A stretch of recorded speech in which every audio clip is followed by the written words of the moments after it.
Why do people argue about which prophet is greatest? The Quran gives us a clear answer. No prophet above another. Qur'anic reminder. The Quran calls us to unity, not just in community, but in belief.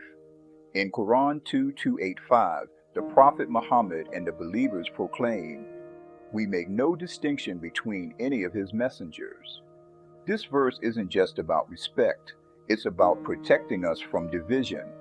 In the past, communities elevated one prophet over another, creating religious pride, sectarianism, and even conflict.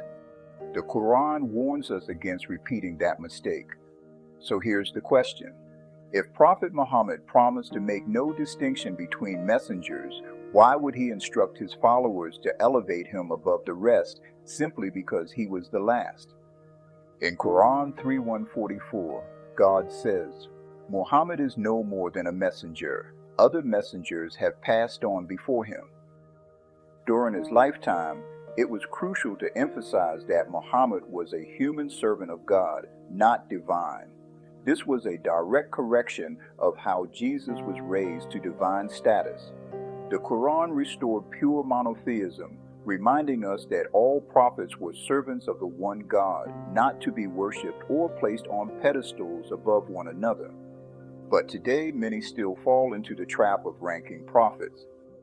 Should Adam be seen as superior because he was the first?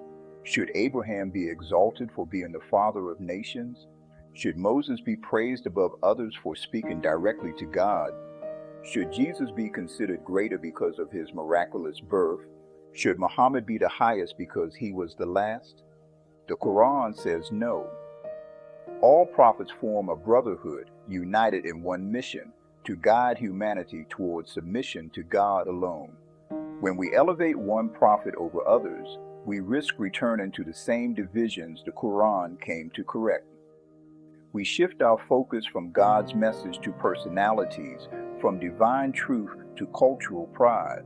And that's dangerous for our unity and our faith. So we must ask ourselves, are we following inherited tradition or seeking the truth directly from the Quran?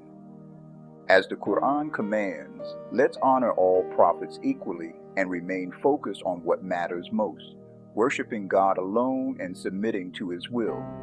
Unity begins with humility. This is just one reminder from the Quran.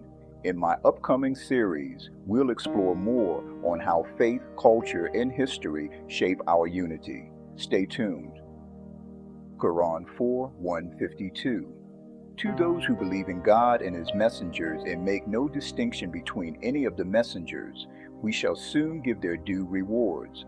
For God is oft forgiving, most merciful. Quran 2:285.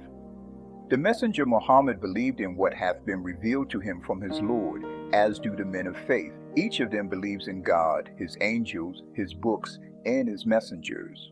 We make no distinction, they say, between one and another of His messengers. And they say, "We hear and we obey. We seek thy forgiveness, our Lord, and to thee is the end of all journeys."